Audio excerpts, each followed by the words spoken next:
Bu kadar evlat var burada. Bu gelen evlatlar.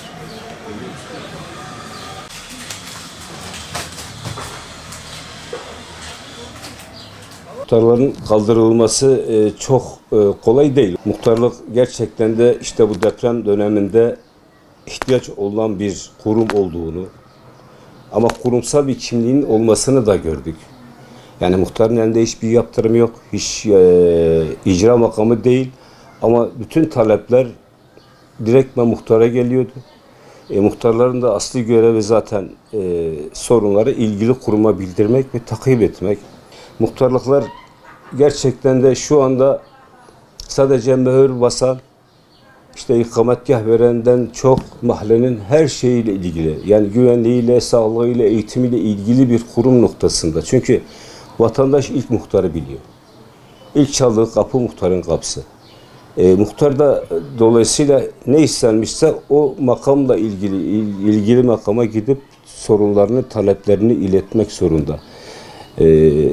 Çok şeyde başarılı olabiliyor muyuz? Yok. Mesela BİTAŞ'ta çok başarılı değiliz. Mahallemizin ihtiyaçları doğrultusunda isteklerimizi çoğunu yaptıramıyoruz. Sıkıntılarımız var.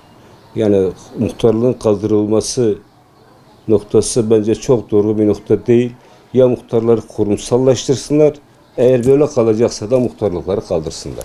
Muhtar yargılanırken 657 memurun statüsünde yargılanır ama memurun hiçbir özlük haklarından faydalanmaz. Memur ticaret yapamaz ama muhtar ticaret yapabilir. Onun da ünvanını kullanmadan, yani muhtar ticaret yapabilir. Sadece ben muhtarım, halil haktan kaçmaz, bunları yapabilirim ama muhtar olarak bunları yapmaya yetkim yok. Kurumda çalışan muhtarlarla ilgili büyük ihtimalle sorduğun soru. Yani kurumlarda onunla ilgili geçen bir genelge yayınlanmıştı. Daha doğrusu sormuşlardı. Yani bu bir muhtar hem kurumda hem muhtarlık yapabilir mi diye Cumhurbaşkanı'na bir yazı yazılmıştı. O yazı ortalıkta bayağı bir döndü, dedikodular bayağı vardı. Ben onu araştırdım biraz. Cumhurbaşkanlığının yazdığı karşılıklı yazıyı da gördüm. Cumhurbaşkanı diyor ki eğer muhtarsa, muhtarlığını aksatmadan yapabiliyorsa problem yok. Eğer belediyede ve herhangi bir kurumda çalışıyorsa, çalıştığı kurumda işini ihmal etmiyorsa mesele yok. Burada kurumun amirlerine, müdürlerine yetkiyi bırakmış. Eğer diyor kuruma gelmiyorsa, kurumda çalışmıyorsa işten çıkart. Tutanağını tut, işinden çıkar. Aynı şekilde muhtarlığını yapmıyorsa kaymakamlığa diyor bu defa. Eğer muhtarlığını yapmıyorsa, belli saatlerin dışında muhtarlığı açmıyor, muhtarlıkla ilgilenmiyorsa muhtarlığı görevinden gene azlet. Yani bunu biraz da kurumlara bırakmış. Doğrudur, muhtarın artık eskisi gibi değil. Muhtarlık gönüllülüğe esas bir şeydi. Yıllarca ne maaşı vardı ne sigortası vardı ama şimdi muhtarın hem sigortası var hem de asgari ücret seviyesinde bir maaşı var.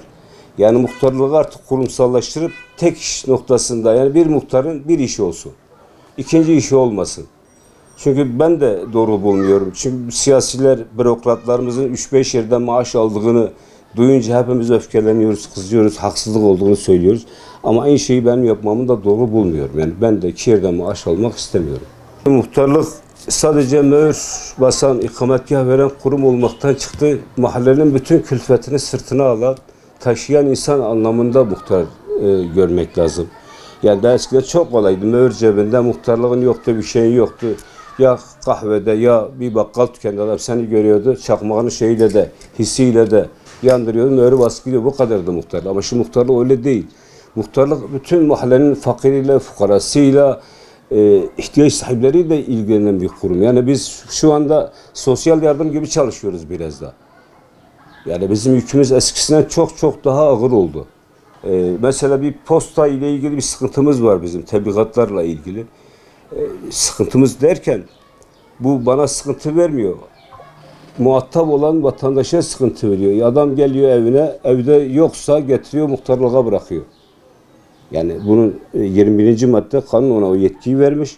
Postacıya diyor ki gittin eve. Bulamadığı muhatabı, hiç burada oturmamış, hiç bu mahalleye gelmemiş ama adresi orada görünüyorsa onu götür muhtara bırak. Muhtar da o evrakı alsın, görevini yapsın. Muhtar alsın, onu sahibine ulaştırsın, yetiştirsin diye öyle bir şey vermemiş. Kanun öyle diyor. Bu benim söylemim değil. Ben almakla sorumluyum. Ama vermekle sorumlu değilim. Yani evine götürmekle sorumlu değilim. Buraya gelirse vermek zorundayım. Muhtara bıraktığı zaman direkt muhataba mesaj gitmesi lazım. Tebligatınız muhtara bırakılmıştır. Çünkü vatandaşın mağduriyeti çok fazla burada, onu söyleyeyim.